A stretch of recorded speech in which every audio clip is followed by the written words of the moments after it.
Open చేస్తే అదొక village. పిల్లలందరూ కూడా ఆడుకుంటూ ఉంటారు. అందరూ ఒక బంతి లాంటిది తయారు చేసుకొని ఆడుకుంటూ ఉంటారు ఒక పొలంలో. అలా అక్కడున్న ఒక అబ్బాయి వాళ్ళతో పాటు వెళ్తున్నప్పుడు వాళ్ళ నాన్న కూడా త్వరగా ఇంటికొచ్చి చీకటి పడేలోపనైతే చెప్పడం జరుగుద్ది. అందరు పిల్లలు ఎళ్లి పొలంలో ఆడుకుంటూ ఉండగా, ఆ ఆడుకుంటున్న బంతయితే వెళ్లి ఒక పక్కన ఉన్న చేల్లో అయితే పడిపోద్ది. అయితే పిల్లలందరూ రేపు ఆడుకుందాంలే చీకటి పడిపోతుందని చెప్పి అక్కడి నుంచి వెళ్ళిపోతారు. కానీ ఇద్దరు పిల్లలు మాత్రం ఆ బంతి వెతుక్కుంటూ అది నా బంతి, నేను బంతి తీసుకొనొస్తానని చెప్పి ఆ పొలం లోపలికి ఇద్దరు అయితే వెళ్ళడం జరుగుద్ది. అక్కడ బంతి అయితే కనిపించదు గానీ మొత్తం అంతా చీకటి పడిపోద్ది.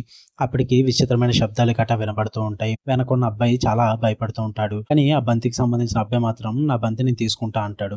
అదే టైంకి ఒక విచిత్రంగా చాలా ఘోరంగా ఉన్న ఒక అమ్మాయి అయితే ఆ బంతి పట్టుకుని వాళ్ళని పిలుస్తూ ఉంటుంది. ఆ బంతి పట్టుకుని ఆ అమ్మాయి ఇటు రండి తీసుకోండి అంటూ అక్కడి నుంచి వెళ్ళిపోతుంది. తన వెనకాలే ఆ అబ్బాయి కూడా వెళ్ళడం జరుగుద్ది. అయితే వెనకాల తన స్నేహితుడు వచ్చి చూస్తాడు గాని వాళ్ళెవరూ కనిపించరు. అయితే తనని వెతుక్కుంటూ అక్కడికి వెళ్లి చూసేసరికి ఆ దయ్యం రూపంలో ఉన్న అమ్మాయి అయితే ఆ కుర్రవాన్ని తల మీద కొట్టి కొట్టి చంపేస్తుంది. వెంటనే ఆ అబ్బాయి అక్కడ ఉన్న ఊరు వాళ్ళందరినీ పిలుచుకుని వస్తాడు. కానీ అక్కడ ఎవరు ఉండరు. కానీ ఆ చెట్టు దగ్గర రక్తం అయితే ఉంటుంది. వెంటనే ఊరు వాళ్ళంతా ఆ అబ్బాయిని వెతుకుతూ ఉంటారు. అయితే అలా జలపాతం దగ్గర వెళ్ళినప్పుడు రాళ్ల మీద ఆ అబ్బాయి శవం అయితే పడి ఉంటుంది. తర్వాత రోజు తెల్లవారితే అందరూ ఊరి వాళ్ళందరూ వచ్చి ఆ స్నేహితుడి యొక్క ఇంటి దగ్గర గొడవ పెడుతూ ఉంటారు. మీ అబ్బాయి మా అబ్బాయిని చంపేశాడు అని చెప్పేసి. అయితే ఆ అబ్బాయి ఏడుస్తూ ఎలా అంటాడు, లేదు తనని ఒక అమ్మాయి చంపింది, ఆ అమ్మాయి చాలా ఘోరంగా ఉంది, భయంకరంగా ఉంది అని చెప్పేసి చెప్తూ ఉంటుంది. అదంతా ఎవరో నమ్మరు. అదే టైంకి ఆ ఊర్లో ఉన్న ఒక మనిషి అయితే వచ్చి, నువ్వు చెప్పేది నేను నమ్ముతున్నాను, అయితే అది మళ్ళీ తిరిగి వచ్చింది అని అంటాడు. ఊరి వాళ్ళందరూ ఎవరు అది అని అడిగినప్పుడు అదే సుమల అని చెప్పేసి అంటాడు. అక్కడి నుంచి గతంలోకి వెళ్ళడం జరుగుద్ది. అది 1947. ఆ ఊర్లో ఒక రిచ్ ఫ్యామిలీ అయితే ఉంటుంది. అయితే ఆ రిచ్ ఫ్యామిలీ సోయజ్మాన్ అనే పర్సన్ ది. అతనికి ఒక భార్య అయితే ఉంటుంది, సులస్త్రి. ఈ సులస్త్రికి 11 సంవత్సరాలుగా పిల్లలైతే పుట్టరు. సోయజ్మాన్ ఇంటి దగ్గర ఒక మీటింగ్ జరుగుతూ ఉంటుంది కొన్ని ల్యాండ్ వివరాలకి. అదే టైంకి సులస్త్రి అయితే అక్కడికి రావడం జరుగుద్ది. వాళ్ళని చూసి వాళ్ళకి నమస్కరించి లోపలికి వెళ్ళిపోద్ది. అయితే అక్కడికి వచ్చిన సోయజ్మాన్ యొక్క అంకుల్ అయితే వాళ్ళ ల్యాండ్ గురించి అయితే మాట్లాడుతూ, నువ్వు ఆ ల్యాండ్ అమ్మాల్సి వస్తుంది, ఇంకెంతకాలం మనం ఇలా ఉంచుకుంటాం, మీ నాన్నలాగే నువ్వు చేయాలని చెప్పి చెప్పడం జరుగుద్ది. అయితే సోయజ్మాన్ దానికి ఒప్పుకోడు. అప్పటికి సులస్త్రి అక్కడికి వచ్చి వాళ్ళకి టీలు గట్ట ఇవ్వడం జరుగుద్ది. సోయజ్మాన్ అంకుల్ అయితే వెళ్ళిపోతూ, నువ్వు ఎప్పటికైనా ల్యాండ్ అమ్మాల్సిందే, 11 సంవత్సరాలు అయింది నీకు పెళ్ళయ్యి, ఇప్పటికీ నీకంటూ వారసత్వం లేదు, వారసత్వం లేకపోతే ఎలాగ ఉంటుంది, ఆ ల్యాండ్ నీకు ఎవరికి వారసత్వానికి ఇవ్వడానికి లేదు, సో నువ్వు ఖచ్చితంగా అమ్మాల్సిందే అని చెప్పేసి అక్కడి నుంచి కోపంగా చెప్పి వెళ్ళిపోతాడు. సోయజ్మాన్ అందుకు చాలా బాధపడతాడు. లోపలికి వచ్చి వాళ్ళ భార్య ఇద్దరు మాట్లాడుకుంటూ ఉన్నప్పుడు సోయజ్మాన్ బాధతో చాలా కోపడి ఆ వాళ్ళ అంకుల్ మీద ఉన్న కోపం మొత్తాన్ని సులస్త్రి మీద అయితే చూపించడం జరుగుద్ది. తను చాలా బాధపడుతూ పక్కన ఉన్న గార్డెన్ లోకి అయితే వెళ్ళి కూర్చోవడం జరుగుద్ది. అక్కడే లోపల ఇద్దరు పని వాళ్ళు అయితే మాట్లాడుకుంటూ ఉంటారు ఒక మంత్రగతి గురించి. ఆమె ఏం చేసినా సరే అది జరుగుతుంది, ఎలా అయితే మనకు జరగవలసిన పనులు జరుగుతున్నాయని కొన్ని విషయాలు అయితే మాట్లాడుకుంటారు. అదంతా విన్న సులస్త్రి అయితే ఆ మంత్రగతిని కలవడానికి అయితే బయలుదేరుతుంది. అక్కడి నుంచి ఒక అడవిలోకి వెళ్ళి అడవిలో పడవెక్కి ఆ మంత్రగతి ఉన్న చోటుకైతే తన ఇంట్లో పనిచేసే పని మనిషి ఇద్దరు అయితే అక్కడ వెళ్ళడం జరుగుతుంది. అయితే తన మంత్రగత్తెని కలిసి తనకున్న సమస్య గురించి చెప్తుంది, తనకు పిల్లలు కావాలని చెప్పేసి. అయితే ఆ మంత్రగత్తె ఇలా ఉంటుంది, సరే నేను చేయాల్సిందంతా చేస్తాను, నీకు కాకపోతే ఇద్దరు పిల్లలు పుడతారు, అందులో ఒకరు అందంగా ఉంటారు, ఇంకొకరేమో చాలా వికారంగా చాలా దారుణంగా అయితే ఉంటారు. కానీ ఇద్దరిని కూడా మీరు ఒకేలాగా చూసుకోవాలి, ఇద్దరిని ప్రేమగానే చూడాలి అని చెప్పేసి కొన్ని నియమ నిబంధనలు అయితే పెట్టడం జరుగుద్ది. అందుకు తను అయితే ఒప్పుకోవడం జరుగుద్ది. అయితే ఆ పూజ నిర్వహించి తనని ఒక చోట పడుకోబెట్టి ఆ పూజ మొత్తాన్ని జరిగించి తనతో ఒక ద్రవం అయితే తాగించడం జరుగుద్ది. తను అక్కడ చాలా నొప్పులు అయితే పడుతూ ఉంటుంది, చాలా విచిత్రంగా అయితే చేస్తూ ఉంటుంది, చాలా గట్టిగా అరుస్తూ ఉంటుంది. ఒక్కసారిగా తన కడుపు అయితే పొంగడం జరుగుద్ది. ఆ మంత్రగత్తె అక్కడికి వచ్చి తను చేయాల్సిన పూజ అంతా నిర్వహిస్తుంది. ఒక్కసారిగా పొంగిన కడుపు అంతా నార్మల్ గా అయిపోయి, ఇక నువ్వు గర్భవతివి, ఇక నుంచి నీ కడుపులో ఇద్దరు పిల్లలైతే పెరగడం అయితే జరుగుద్దని అయితే చెప్పడం జరుగుద్ది. అయితే తన ఇంటికి వెళ్ళి చెకప్ అయితే చేయించుకుంటుంది. తను గర్భవతి అయిందని అయితే తెలుస్తుంది. అయితే ఇదంతా వాళ్ళ హస్బెండ్ అయిన సోయజ్మాన్ కి అయితే తెలియదు. తను తన భార్య అయిన సులస్త్రి గర్భవతి అయిందని ఎంతో సంతోషపడతాడు. ఊరంతా పిలిచి చాలా గొప్పగా ఫంక్షన్ అయితే చేయడం జరుగుద్ది. అలా కొన్ని నెలల తర్వాత తనకి ప్రసవం అయితే రావడం జరుగుద్ది. అయితే తను ప్రసవిస్తున్న టైంలో మొదటిగా పుట్టిన బిడ్డ అయితే ఊపిరి లేకుండా పుట్టడం జరుగుద్ది. తనని పక్కనే పడుకోబెట్టి రెండో కానుపుకు కూడా సిద్ధం చేస్తారు. రెండవ కానుపులో పుట్టిన బిడ్డ మాత్రం చాలా వికారంగా చాలా ఘోరంగా అయితే చూడడానికి భయంకరంగా ఉంటుంది, కానీ తనకి ప్రాణం అయితే ఉంటుంది. అయితే అది చూసి సోయజ్మాన్ చాలా బాధపడతాడు. అందంగా పుట్టిన కూతురేమో చనిపోయింది, వికారంగా పుట్టిన కూతురేమో బతికుందని చెప్పేసి. వెంటనే అతను ఆ కోపంలో తన పక్కన ఉన్న గదిలో ఒక కత్తి తీసుకొచ్చి ఆ వికారంగా దారుణంగా పుట్టిన కూతురుని అయితే చంపేస్తుంటాడు తన భార్య అయిన సులస్త్రి ముందే. ఆమె ఆపడానికి ఎంతో ప్రయత్నిస్తుంది గానీ సరిగ్గా మాట్లాడలేకపోతుంది. తన భార్య ముందే ఆ బిడ్డనైతే చంపేస్తాడు. తనని చంపేసిన మరుక్షణమే అందంగా పుట్టిన కుమార్తె అయితే ఊపిరి తీర్చుకుని ఏడవడం అయితే అయితే తనకు ఒక కూతురైన పుట్టిందని అయితే చాలా సంతోషంగా ఫీల్ అవుతాడు. అలా కొన్ని సంవత్సరాల తర్వాత ఆ కూతురైతే ఎదిగి పెద్దదవుతుంది కానీ తనకి సరిగ్గా నడవలేకపోతుంది. సరిగ్గా ఒక చెయ్యి కూడా పనిచేయదు. అంగవైకల్యంగా అయితే పుట్టడం జరుగుద్ది. తను ఎదుగుతూ ఉంటుంది కానీ తన పనులు తను సరిగ్గా చేసుకోలేకపోతుంది. వాళ్ళ నాన్న కూడా తన మీద చాలా కోపపడుతూ ఉంటాడు తను చేసే పనులకి. ఎప్పటికప్పుడు కూడా తనని కొడుతూ ఉంటాడు. చిత్రవద చేస్తూ ఉంటారు తను చేసే తప్పులకి. అలా తను తప్పులు చేసిన ప్రతిసారి కూడా తనని ఒక గదిలోకి తీసుకెళ్లి కొట్టడం అయితే జరుగుతుంటుంది. అదంతా చూసి సులస్త్రి అయితే చాలా బాధపడుతుంటుంది. అలా ఒకరోజు కుమల అయితే ఒకరోజు ఇంట్లో కనపడకుండా ఉంటుంది. అయితే సులస్త్రి తనను వెతుకుతూ ఉంటుంది. అయితే కుమల బయట మార్కెట్ సైడ్‌కి అయితే వెళ్ళడం జరుగుద్ది. అక్కడ ఉన్న కుర్రవాళ్ళందరూ కూడా కుమలని చాలా ఏడిపిస్తూ ఉంటారు. అయితే తను ఇంట్లో చెప్పకుండా అక్కడికి వెళ్ళడం వాళ్ళ నాన్నకైతే నచ్చదు. వాళ్ళ నాన్న వెంటనే తనని వాళ్ళ వరండాలో ఉన్న స్టోరేజ్ రూమ్‌లోకి తీసుకొచ్చి తనని బెదిరించి కొట్టడం అయితే జరుగుద్ది. అది చూసి ఇంటి పని మనిషి వీళ్ళందరూ కూడా చాలా బాధపడుతుంటారు. అయితే ఇంటి పని మనిషి తనకొక బొమ్మ చేసిచ్చి తనను ఓదార్చి ఇంట్లో పడుకోబెట్టుద్ది. అదే టైంకి ఇంట్లో ఉన్న కబోర్డ్‌లోంచి అయితే కొన్ని శబ్దాలైతే వినిపిస్తూ ఉంటాయి. అయితే కొమల అది చూసి చాలా భయపడుద్ది. ఏంటని చూస్తే సడెన్‌గా ఆ కబోర్డ్‌లోంచి ఆ అందవికారంగా ఉన్న దెయ్యం అయితే బయటికి వస్తూ ఉంటుంది నడుచుకుంటూ. తను అక్కడికొచ్చి భయపడకు నేను నిన్నేం చెయ్యను అని అడుగుతుంది. అయితే కొమల ఎవరు నువ్వు అని అడిగినప్పుడు ఆమె ఎలా అంటుంది, నేను నీ సిస్టర్‌ని నీతో పాటే కలిసి పుట్టాను. మీ అమ్మ వాళ్ళు నీకు చెప్పలేదా అని అడుగుతుంది. లేదు చెప్పలేదని కొమల అన్నప్పుడు అయితే నా పేరు సుమల. మీ అమ్మ వాళ్ళు నేను పుట్టినప్పుడే నేను అందంగా లేనని చెప్పేసి నన్ను చంపేయడం జరిగింది. వాళ్ళెంతో కిరాతకులు. వాళ్ళు నన్ను చంపేశారు. అయినా మనిద్దరం అక్క చెల్లెలం కదా! నేను నిన్నేం చెయ్యను. నువ్వంటే నాకు చాలా ఇష్టము. నేను నీతోనే ఉంటాను. మనిద్దరం కలిపే ఉందామని అయితే మాట్లాడుకుని ఇద్దరు హత్తుకుంటారు. ఆ రోజు రాత్రి సోయజ్జి మన ఇంట్లో పని చేసుకుంటూ ఉన్నప్పుడు కొమల అయితే అక్కడ పియానో వాయించుకుంటూ ఉంటుంది. అది నచ్చక సోయజ్జి మనం వెళ్లి కొమలని కొట్టి తిడతాడు. సరిగ్గా కుదురుగా ఉండలేమని చెప్పేసి. దాని తర్వాత కొమలలోకి అయితే సుమల దెయ్యం ఆవహించడం అయితే జరుగుద్ది. అక్కడి నుంచి వెళ్లి వాళ్ళ నాన్న దగ్గర నుంచుని తను చెయ్యి కాళ్ళు నార్మల్ గా అయిపోతాయి. అక్కడి నుంచి నడుచుకుంటూ వెళ్లి దగ్గరలో ఉన్న పెన్ను తీసుకొని వాళ్ళ నాన్న చేతులైతే గట్టిగా గుచ్చేయడం జరుగుద్ది. ఒక్కసారిగా సోయజ్జి అయితే గట్టిగా అరుస్తూ ఉంటాడు. వెంటనే పని మనిషి వాళ్ళ ఆవిడైన సులస్త్రి అక్కడికి వచ్చేసరికి కొమల మళ్ళీ మామూలుగా నడవలేని చెయ్యి బాగోలేని అమ్మాయిలా మారిపోద్ది. సుమల అయితే తను అక్కడి నుంచి వెళ్ళిపోద్ది. తర్వాత రోజు ఉదయానికి వాళ్ళ నాన్నకి ఎంతో కోపం వచ్చి పొలంలో తీసుకువెళ్ళి కొమలనైతే పైన వేలాడదీసి తనకి శిక్ష వేయడం అయితే జరుగుద్ది. వాళ్ళంతా చాలా బాధపడతారు. ఆ రోజు సాయంత్రం డిన్నర్ చేస్తున్నప్పుడు కొమల అయితే చాలా విచిత్రంగా ప్రవర్తిస్తుంటుంది. నవ్వుతూ ఉంటుంది. టేబుల్ ఎక్కుతూ ఉంది. టేబుల్ ఎక్కి విచిత్రమైన పనులైతే చేస్తుంది. చాలా చిరాకుగా అయితే చేస్తుంటుంది. అదంతా చూసి యజమాన్ అక్కడ పని చేస్తున్న వాళ్ళైతే చాలా విచిత్రంగా ఫీల్ అవుతూ ఉంటారు. అందరూ కూడా చాలా చిరాకు పడుతూ ఉంటారు. అయితే ఆ రోజు రాత్రి కొమల అయితే ఇంట్లో ఉండదు. బయట గార్డెన్‌లో వెళ్లి ఎతుకుతూ వెళ్తున్నప్పుడు అక్కడ కొద్దిగా శబ్దాలైతే వినబడుతూ ఉంటాయి. ఆ టైంకి కొమల అక్కడే ఉన్న ఒక కోడినైతే బతికుండగానే తింటూ కనిపిస్తుంటుంది. వాళ్ళని చూసి నవ్వుతది రక్తపు మొఖంతో. అదంతా చూసి వాళ్ళిద్దరూ గూడా భయపడతారు. అదంతా చూసి భయపడిన సులస్త్రి అయితే తర్వాత రోజు ఆ మంత్రగత్తె దగ్గరికి వెళ్లి కలుద్దామని అయితే చూస్తుంది. కానీ అక్కడికి వెళ్లి ఆ బోట్ నడిపే వ్యక్తిని మా అమ్మ దగ్గరికి తీసుకెళ్ళమన్నప్పుడు తనైతే ఇలా చెప్తాడు. ఆమె ముందు నెలే చనిపోయింది. ఇంక లేదు అని చెప్పేసి. అది విని ఆమె చాలా భయపడుద్ది. అదే టైంకి పని మనిషి వచ్చినప్పుడు ఆమెతో ఇలా అంటుంది. నేను చాలా తప్పు చేశాను. నేను దెయ్యంతో ఒక డీల్ కుదుర్చుకున్నాను. అదేమో నేను చేయలేకపోయానని చెప్పి బాధపడుతూ ఉంటుంది. అది విని పని మనిషి కూడా చాలా భయపడుద్ది. అదే రోజు కొమలానైతే తను చేసిన తప్పులకి తీసుకెళ్లి బంధించి ఆ ఇంటి పనివాడైతే చాలా ఇబ్బంది పెడతాడు. చాలా ఏడిపిస్తూ ఉంటాడు. నువ్వేమన్నా తప్పు చేస్తే ఇక నుంచి నిన్ను శిక్షించడం చాలా ఘోరంగా ఉంటుందని అయితే బాధలు పెట్టడం అయితే జరుగుద్ది. కొమలాని అక్కడే బంధించేసి వెళ్ళిపోతాడు. అయితే ఇంటి పని మనిషి అయితే కొమలాకొచ్చి చాలా నచ్చచెప్పుద్ది. అయితే తర్వాత తనని తీసుకెళ్లి పైన రూమ్ లో వదిలేసినప్పుడు తనైతే ఆడుకుంటూ ఉంటుంది. కిటికీ నుంచి శబ్దాలు అయితే వినబడతాయి. బయట చూస్తే పిల్లలందరూ కూడా బాల్ చూపించి ఆడుకుందాం రా అని చెప్పేసి అయితే పిలవడం జరుగుద్ది. కొమల అదంతా విని సంతోషంగా ఫీల్ అయ్యి కిందకైతే ఆడుకుందామని అయితే వెళ్ళడం జరుగుద్ది. కానీ అక్కడికి వెళ్ళిన తర్వాత పిల్లలందరూ కలిపి కొమలనైతే చాలా ఏడిపిస్తారు. చాలా చిత్రహింసలైతే పెడతారు. అదే టైం ఇంకా ఇంటి పని మనిషి అక్కడికి వచ్చి వాళ్ళందరినీ తిట్టి బెదిరించడం అయితే జరుగుద్ది. ఇంకోసారి అలా చేస్తూ ఊరుకోనని చెప్పేసి. అయితే కొమలను చూసి తను చాలా బాధపడి ఏడుస్తూ ఉంటుంది. ఆ రోజు రాత్రి కొమల అయితే కొమలాగా అయితే ఉండదు. సుమల తనని ఆహ్వానించడం జరుగుద్ది. ఆ సుమల ఇంటి నుంచి ఆ రోజు రాత్రి బయటికి వెళ్తుంది. ఎవరైతే కుర్రవాళ్ళు తనని ఇబ్బంది పెట్టారో వాళ్ళనైతే ఫాలో అవుతుంది.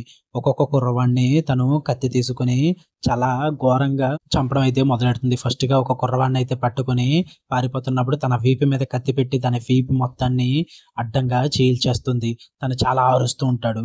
ఆ బావిలో తనని తోసేయడం అయితే జరుగుద్ది. అతను అక్కడికక్కడికే చనిపోతాడు. తర్వాత ఇంకో ఇద్దరు కుర్రవాళ్ళు వెళ్తున్నప్పుడు వాళ్ళిద్దరిని చెట్టు మీద నుంచొని ఎక్కిరిస్తూ ఉంటుంది. అది చూసి వాళ్ళిద్దరూ చాలా విచిత్రంగా ఫీల్ అవుతారు. అక్కడి నుంచైతే వెళ్ళిపోవడం జరుగుద్ది. అయితే ఆ ఊరు వాళ్ళు కనబడిన కుర్రవాళ్ళ కోసం అయితే వెతుకుతూ ఉంటారు. కానీ వాళ్ళెక్కడ కనిపించరు. ఆ రోజు అందరూ మీటింగ్ పెట్టుకుంటారు.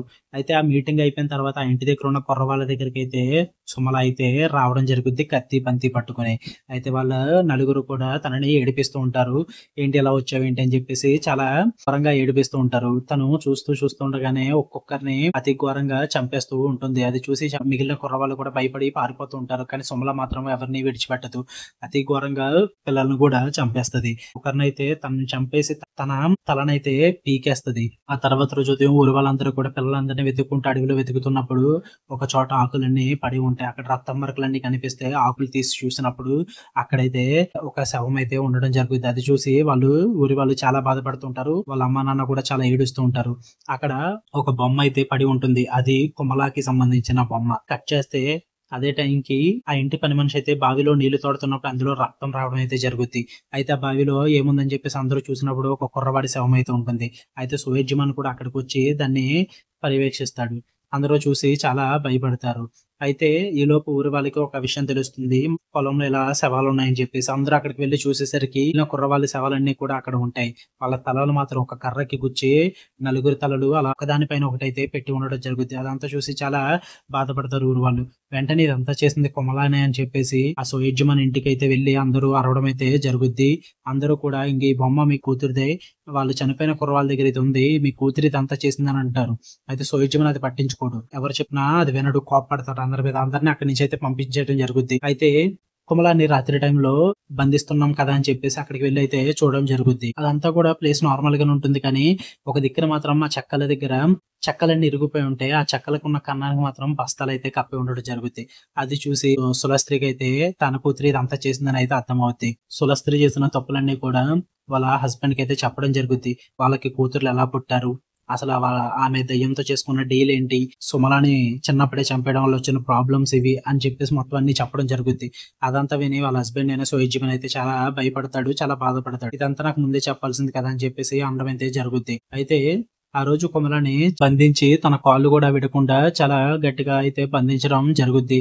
అయితే ఆ రోజు పని మనిషి వచ్చి ఆమెతో మాట్లాడుతూ చాలా బాధపడుతూ ఉంటుంది. ఆమెకి ఫుడ్ కూడా పెట్టుద్ది. ఆ ఇంటి నుంచి అయితే తన కొడుకుని తీసుకొని అక్కడి నుంచి వెళ్ళిపోద్ది. ఆ రోజు కుమల దగ్గరికి ఆ పనివాడు వచ్చి తననైతే చాలా ఇబ్బంది పెడుతూ ఉంటాడు. అదే టైంకి కుమల కూడా చాలా విచిత్రంగా అయితే ప్రవర్తిస్తూ ఉంటుంది. పక్కనే ఉన్న గడ్డి తీసుకుంటూ తింటూ ఉంటుంది. అదే టైంకి తన పక్కనే పాకుతున్న బొద్దింకను కూడా నవ్వుతూ తీసుకొని తన కళ్ళ ముందే తినడం జరుగుద్ది. అదంతా చూసి ఆ పనివాడు విచిత్రంగా ఫీల్ అయ్యి అక్కడి నుంచి భయపడి వెళ్ళిపోతాడు. తనని ఇబ్బంది పెట్టకుండా. అయితే ఇదిలా ఉండగా సోయజ్జమాన్ అయితే ఆ ఇంటికి ఒక మంత్రగాడిని పిలిచి జరిగిందంతా చెప్పి దానికంటూ పూజలు నిర్వహిస్తూ ఉంటాడు. అయితే ఆ మంత్రగాడు కొన్ని సలహాలైతే ఇవ్వడం జరుగుద్ది. ఆ మంత్రగాడు సోయజ్జమాన్‌కి ఒక కత్తి ఇచ్చి, ఆ కత్తితో ఆమెని చంపాలి. అది కూడా గుండెల్లోనే పొడవాలని అయితే చెప్పడం జరుగుద్ది. దాని తర్వాత కట్ చేస్తే ఆ రోజు రాత్రి సుమల అయితే ఒక దగ్గర కూర్చొని ఏడుస్తూ ఉంటుంది. అదే టైంకి ఆ పనివాడైతే వచ్చి, "నువ్వేంటి ఇక్కడున్నావు? నిన్ను బంధించాను కదా!" అని చెప్పేసి అయితే మాట్లాడుతూ ఉంటాడు. అయితే సుమల ఈలోపు వెంటనే తన మీదైతే అటాక్ చేస్తుంది. తన దగ్గరున్న తాడు తీసుకొని తన గొంతుకి బిగబెట్టి తన దగ్గరున్న కత్తితో చంపుదామని అయితే చూస్తుంది. ఆ పనివాడు కష్టపడి తప్పించుకొని ఇంట్లోకైతే పారిపోయి డోర్ క్లోజ్ చేసేస్తాడు. వెంటనే కత్తి పెట్టుకొని సుమన ఆ డోర్‌కి కూర్చడం అయితే జరుగుద్ది. జస్ట్ మిస్‌లో అయితే ఆ పనివాడు తప్పించుకుంటాడు. అయితే అక్కడి నుంచి లోపలికి పారిపోతుంటాడు. కానీ సుమల వెంటనే వెనక నుంచి కత్తి విసిరి తన గుండెల్లో అయితే ఆ కత్తి విసరడం అయితే జరుగుద్ది. అది తనకి గుచ్చుకొని అక్కడే పడిపోతాడు. వెంటనే సుమల వచ్చి తన లోపల ఉన్న కత్తి బయటికి తీసి తన గొంతు మీద పెట్టి తనని చంపేయడం అయితే జరుగుద్ది. అయితే ఇదే టైంకి లోపల నిద్రపోతున్న సులస్త్రీకి విచిత్రమైన శబ్దాలు విని బయటికైతే రావడం జరుగుద్ది. అదే టైంకి సుమల అయితే అక్కడ పియానో వాయిస్తుంటుంది. ఒంటి నిండా రక్తపు మరకలు అయితే ఉంటాయి. అది చూసి సులస్త్రీ అయితే చాలా భయపడుద్ది. అది కొమల కాదు, దాని లోపల ఉన్న దెయ్యమనైతే అర్థమవుద్ది. అద్దంలో చూసినప్పుడు కూడా ఆ సుమల అయితే కొమలని కంట్రోల్ చేయడం కనిపిస్తూ ఉంటుంది. అయితే సులస్త్రీ తనని చాలా బతిమాలుకుంటూ ఉంటుంది. ఏం చేయొద్దని చెప్పేసి వెనక్కి నడుచుకుంటూ వెళ్తున్నప్పుడు తన వెనకాల ఒక శవం అయితే వేలాడుతూ ఉంటుంది. అదే ఆ ఇంటి పనివాడి శవం. అది కూడా తల లేకుండా. అది చూసి సులస్త్రీ అయితే చాలా భయపడుద్ది. వెంటనే అక్కడ పడిపోద్ది. వెంటనే అక్కడి నుంచి పరిగెత్తి బయటికి తప్పించుకోవడానికి చూస్తుంది కానీ తలుపులన్నీ లాక్ చేస్తూ ఉంటాయి. వెంటనే పైన గదిలోకి వెళ్ళిపోయి తలుపేసుకుంటుంది. అయితే సుమల అక్కడికొచ్చి డోర్ అయితే బద్దలు కొట్టి చూసి నవ్వుతూ ఉంటుంది. సులస్త్రి అయితే ఏం చేయలేకపోతూ ఉంటుంది. తనని గట్టిగా చెక్క తీసుకుని కొడుతుంది. ఒక్కసారిగా సుమల తన వంక చూసి నవ్వుతూ తన మీద ఒక్కసారిగా కత్తి తీసుకుని మీద పడడం అయితే జరుగుద్ది. సులస్త్రి తనను ఆపడానికి చాలా ప్రయత్నిస్తూ ఉంటుంది. కానీ సుమల మాత్రం బలవంతంగా కత్తి తీసుకుని తన కాలులో గుచ్చి ఆ కాలుని సకానికైతే చీల్చేస్తుంది. సులస్త్రి చాలా బాధపడుద్ది. ఏడుస్తూ ఉంటుంది. అయితే సుమల తనని ఏడిపిస్తూ చాలా చిత్రవద అయితే చేస్తుంటుంది. ఆ కత్తి తీసుకుని తన చేతిలో కూడా గుచ్చి ఆ చేతిని కూడా అడ్డంగా చీల్చేస్తూ ఉంటుంది. అలా నవ్వుతూ తనతో మాట్లాడుతూ ఆ కత్తితో తన కడుపులో అయితే పొడిచి తనని అక్కడే చంపేయడం జరుగుద్ది. అదే టైంకి సులజ్జమన్ అయితే ఆ ఇంటికి వస్తాడు. ఆ ఇంటికి వచ్చి అక్కడంతా గందరగోళం ఉండడం చూసి గమనిస్తాడు. లోపలికి వెళ్లి చూసేసరికి రక్తపు మరకలతో ఇంట్లో చనిపోయిన పనివాడు ఉంటాడు. పైకి వెళ్లి చూస్తే తన భార్య అయిన సులస్త్రి కూడా చనిపోయి ఉంటుంది. తను అక్కడ కూర్చొని చాలా బాధపడుతూ ఉంటాడు. తన భార్యను పట్టుకుని చాలా ఏడుస్తూ ఉంటాడు. అయితే అదే టైంకి సుమల మరియు కుమల ఇద్దరు కూడా కనిపిస్తూ ఉంటారు. ఇద్దరు వాళ్ళ నాన్నతో మాట్లాడి ఒక్కసారిగా సుమల అయితే తన కళ్ళ ముందే కుమల నోట్లోకి అయితే ప్రవేశించి తన చెల్లిని పూర్తిగా స్వాధీనం చేసుకుని పూర్తి సుమలనైతే తన తండ్రి అయిన సులజ్జమానికి అయితే చూపిస్తుంది. తనని చూసి సులజ్జమాన్ చాలా భయపడతాడు. తన దగ్గర మందరించిన కత్తి ఉంటుంది. సుమలను అయితే చంపడానికి ప్రయత్నిస్తాడు కానీ వర్కౌట్ అవ్వదు. ఎక్కడ కూడా పని జరగదు. అయితే పైనుంచి కిందకు వస్తున్నాడు. ఆ మెట్ల మించి అయితే కింద పడిపోతాడు. కిందకి దొల్లుకుంటూ అయితే కిందకి రావడం జరుగుద్ది. అప్పటికే కాలు అయితే బెనికేస్తుంటుంది. ఆ కాలుతో మెక్కుకుంటూ బయటకైతే పరిగెట్టుకుంటూ విలేజ్ లోకి అయితే వెళ్తాడు. అక్కడ అందరినీ బెల్లగొట్టి పిలుస్తాడు. ఇదంతా చేస్తుంది నా కూతురే, కాకపోతే తనకి చాలా దయ్యం పట్టింది, అందరినీ చంపేస్తుందని చెప్పేసి చెప్పడం అయితే జరుగుద్ది. ఊరు వాళ్ళందరూ ఇంటికి వెళ్ళి చెక్ చేస్తారు. అప్పటికే వాళ్ళు చనిపోయి ఉండడం చూసి ఊరి వాళ్ళందరూ సుమలని వెతకడం మొదలు పెడతారు. సులజ్జమన్ కూడా చాలా భయపడుతూ ఉంటాడు. అయితే ఊరు వాళ్ళందరూ సుమల ఎక్కడుందని చెప్పేసి వెతుకుతూ ఉంటారు. సులజ్జమన్ కూడా తన దగ్గర ఉన్న కత్తి తీసుకుని సుమలను అయితే వెతుకుతూ ఉంటాడు. అలా వెతుకుతూ ఉన్నప్పుడు తన పొలంలోకి అయితే వెళ్లి చూడడం జరుగుద్ది. ఆ పొలంలో చాలా విచిత్రంగా అయితే ఉంటుంది. ఆ పొలంలోకి వెళ్లి చూస్తున్నప్పుడు సుమల అయితే సులజ్జమన్‌కి కనిపించడం అయితే జరుగుద్ది. తనను చూసి చాలా విచిత్రంగా అయితే నవ్వుతుంది. సులజ్జమన్ చాలా భయపడతాడు సుమలని చూసి. ఒక్కసారిగా సుమల అయితే తన మీద అటాక్ చేస్తుంది. తనని చంపడానికి ప్రయత్నిస్తుంటుంది. సులజ్జమన్ మాత్రం తన దగ్గరలో ఉన్న ఆ లాంతర్ తీసుకుని సుమల నెత్తి మీద గట్టిగా రక్తం వచ్చేలాగా చాలా సార్లు కొట్టడం అయితే జరుగుద్ది. సుమలకి తగిలిన దెబ్బలు మాత్రం తనకేమీ అనిపించదు. లేచి తనని చూసి నవ్వుతూ ఉంటుంది. అయితే ఒక్కసారిగా తన దగ్గర ఉన్న లాంతర్‌తో గట్టిగా కొట్టడం అయితే జరుగుద్ది. వెంటనే తను స్పృహ కోల్పోద్ది. అదే టైంకి సులజ్జమన్ ఆ కత్తి తీసుకొని తనని పొడుద్దామని చూస్తాడు కానీ తనలో ఉన్న తన కూతురు గుర్తొచ్చి తను ఆలోచించడం అయితే జరుగుద్ది. పొడవడు. అంటే తనను ఒక గోను సంచిలో అయితే కట్టడం అయితే జరుగుద్ది. అయితే తనకి విచిత్రంగా మాటలు వినబడుతూ ఉంటాయి. అదంతా చూసి తను చాలా ఆశ్చర్యపోతూ ఉంటాడు. చాలా కంగారు పడుతూ ఉంటాడు. అయితే కాసేపటికి ఆ గోను సంచిలో తడుముతున్నప్పుడు ఆ గోను సంచిలో సుమల అయితే ఉండదు. మొత్తం అంతా ఖాళీగా ఉంటుంది. తను చాలా భయపడుతూ ఉంటాడు. అదే టైంకి వెనక నుంచి సుమల కత్తితో తన కాలులో అయితే గట్టిగా పొడవడం అయితే జరుగుద్ది. ఒక్కసారిగా సులజ్జమన్ గట్టిగా అరుస్తుంటాడు. పక్కనే సుమల అయితే నవ్వుతూ ఉంటుంది. ఆ విరిగిన కాలుతో ఒక సైడు ఇంకొక కాలులో కత్తి గుచ్చుకోవడం వల్ల సులజ్జమన్ అయితే పరిగెట్టలేకపోతాడు. అక్కడి నుంచి పాక్కుంటూ వెళ్తూ ఉంటాడు. సుమల వెనకాలే వస్తూ ఉంటుంది.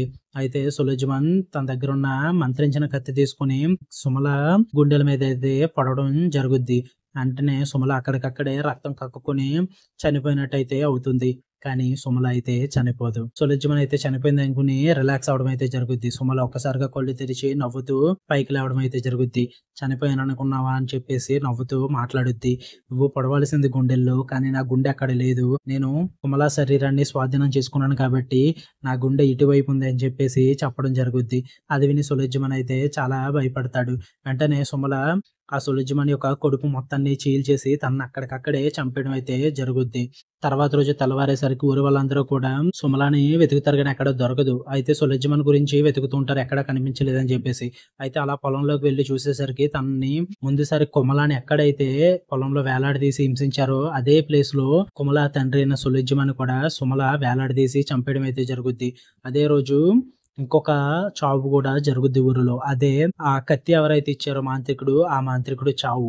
ఆ కత్తి ఆ మాంత్రికుడు గొంతులోంచి నోట్లోకి అయితే దిగిపోయి ఉంటుంది ఊరి వాళ్ళంతా చూసేసరికి. అయితే ఆ ఇంటి నుంచి వెళ్ళిపోయిన పని మనిషి తన కొడుకు అయితే మళ్ళీ అక్కడికి వచ్చి వాళ్ళ సమాధుల దగ్గర అయితే ఆడడం అయితే జరుగుద్ది. ఇదంతా ఎలా జరిగింది, అప్పుడు ఆ సుమల ఇన్ని దారుణాలు చేసిందని అయితే ఆ ఊరి వాళ్ళకి ఆ జరిగిన గతం అయితే చెప్పడం జరుగుద్ది. అయితే ఇప్పుడు అది ఊరికి తిరిగి వచ్చింది. చాలా జాగ్రత్తగా ఉండాలని అయితే చెప్తాడు. చనిపోయిన ఆ కుర్రవాడికి నివాళులైతే అర్పించి నైవేద్యం అయితే పెట్టడం జరుగుద్ది. వాళ్ళ తండ్రి మాత్రం ఇప్పటిదాకా చెప్పిన కథ ఏది నమ్మడు. సుమల అంటాదంట, నేనైతే నమ్మను. నా కొడుకుని ఖచ్చితంగా తన స్నేహితుడైన అబ్బాయి చంపాడని అయితే చెప్పడం జరుగుద్ది. అలా బయటికి నడుచుకుంటూ వస్తున్నప్పుడు బయట ఒక మనిషిని చంపేసి ఒక దెయ్యం అయితే తింటూ ఉంటుంది. ఇది చూసి తను చాలా భయపడతాడు. ఒక్కసారిగా అదే సుమల ఆ వ్యక్తిని చూసి నవ్వుతూ ఉంటుంది. ఇక్కడితో కథ సమాప్తం.